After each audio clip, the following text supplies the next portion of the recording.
नमस्कार, मैं रोशनी चतुर्वेदी और आप देख रहे हैं भारत सर्कल न्यूज। सबसे पहले नजर डालते हैं आज की बड़ी और अहम खबरों पर। स्तनपान के प्रति महिलाओं को किया जागरूक। आगरा में विश्व स्तनपान सप्ताह 1 से 7 अगस्त के अवसर पर सिकंदरा स्थित चिरंजीव हॉस्पिटल में महिलाओं को स्तनपान के प्रति जागरूक करने के लिए विशेष शिविर आयोजित किया गया। स्त्री एवं प्रसूति रोग विशेषज्ञ डॉक्टर शिखा चंदन ने गर्भवती महिलाओं एवं माताओं को स्तनपान के महत्व और स्वास्थ्य लाभों की जानकारी दी। उन्होंने बताया कि जन्म के बाद शिशु के लिए मां का दूध सर्वोत्तम आहार है। इससे बच्चे की रोग प्रतिरोधक क्षमता बढ़ने के साथ उसके शारीरिक एवं मानसिक विकास में मदद मिलती है। नमस्कार, मैं हूँ डॉक्टर शिवानी शिखा, चिरंजीवी नर्सिंग होम सिकंदरा आगरा। 1 से 7 अगस्त तक ब्रेस्ट फीडिंग वीक मनाया जाता है, यानी विश्व स्तनपान दिवस। इस ब्रेस्ट फीडिंग वीक मनाने का मेन उद्देश्य हमारा ये रहता है कि सभी महिलाओं को ब्रेस्ट फीडिंग के लिए, स्तनपान के लिए मोटिवेट करना, महिलाओं को स्तनपान के लाभ के बारे में बताना, जो महिलाओं के लिए लाभदायक है और शिशु के लिए भी लाभदायक है। तो स्तनपान के बारे में सबसे प्रथम ये बात है कि जैसे ही डिलीवरी होती है, चाहे नॉर्मल हो चाहे सिजेरियन हो, आप स्तनपान को प्राथमिकता दें और जल्द से जल्द स्तनपान कराने की उपाय करें, यानी स्तनपान जल्द से जल्द शुरू करें। सिजेरियन भी अगर किसी महिला का होता है तो जैसे ही महिला थोड़ी भी नॉर्मल होती है या एक्टिविटी करने लायक हो जाती है तो उन्हें स्तनपान प्रारंभ कर देना चाहिए। वो चाहे तो लेटे लेटे भी शिशु का स्तनपान करा सकती है। उन्होंने कहा कि बीपी या मधुमेह से पीड़ित महिलाएं भी चिकित्सकीय सलाह के अनुसार सुरक्षित रूप से स्तनपान करा सकती हैं।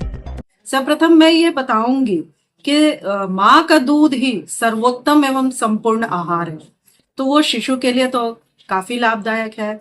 उसमें हर एक तरह की वैसे पदार्थ हैं, ऐसे एंटीबॉडीज हैं जो शिशु के इम्यूनिटी को, उनके रोग प्रतिरोधक क्षमता को बढ़ाती हैं, उन्हें रोगों के लड़ने की शक्ति देती है, उनका मस्तिष्क का विकास करती है, उनका वजन बढ़ने में सहायक होती है। और एक बात और है, जो गरीब महिला है, जो ज्यादा अफोर्ड नहीं कर सकती हैं, उनके लिए तो स्तनपान उस मामले में भी लाभदायक है, क्योंकि इसमें बिल्कुल लागत नहीं होता है, इसमें इन्फेक्शन की चांस बिल्कुल नहीं होती है।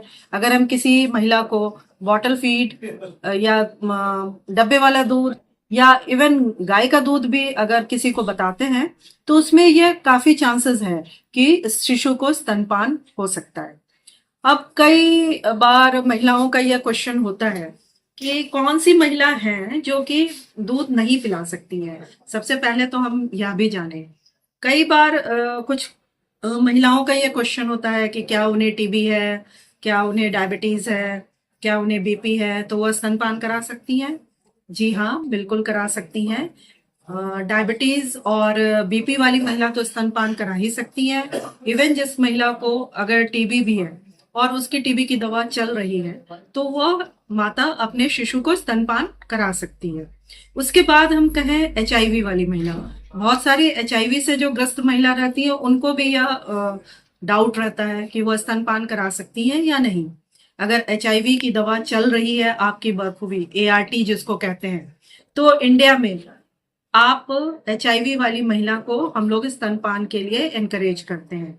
अगर किसी महिला को हेपेटाइटिस बी है जैसे, तो वह भी स्तनपान स्टार्ट करा सकती हैं, लेकिन शिशु का वैक्सीन बनता है, लगता है हेपेटाइटिस बी के अगेंस्ट, उसके बाद वह स्तनपान करा सकती है। मैडम, बहुत सी महिलाओं का रहता है कि स्तनपान कराने से बॉडी लूज हो जाती है, या फिगर की बात करें तो इस में क्या आपकी राय है? नहीं, ऐसा कुछ नहीं होता है कि स्तनपान कराने से उनकी बॉडी लूज हो जाती है। और प्रसव के पश्चात ऐसे भी हम लोग थोड़े एक्सरसाइज के लिए सभी को मोटिवेट करते हैं, बल्कि स्तनपान कराने से कई महिलाओं को और भी लाभ होती है। जैसे कि उनका जो ब्लीडिंग की समस्या कई महिलाओं को हो जाती है डिलीवरी के बाद, जिसको PPH कहते हैं, तो उसकी चांसेस स्तनपान कराने वाली महिलाओं में काफी कम होती है। उन्हें वेट गेन की भी समस्या नहीं रहती है। हाँ, ये है कि वो थोड़ा सा न्यूट्रिशियस डाइट ले, जैसे कि स्तनपान कराने वाली महिलाओं को थोड़ा एक्स्ट्रा किलो कैलोरीज का रिक्वायरमेंट होता है। लेकिन हाँ, मैं यह भी क्लियर कर दूं कि न्यूट्रिशन के मामले में भी कई बार गलत धारणाएं लोगों के मन में बैठी हुई है। जैसे कि किसी भी महिला को स्तनपान कराने के समय दुगना खाना देना, ऐसा कुछ नहीं है।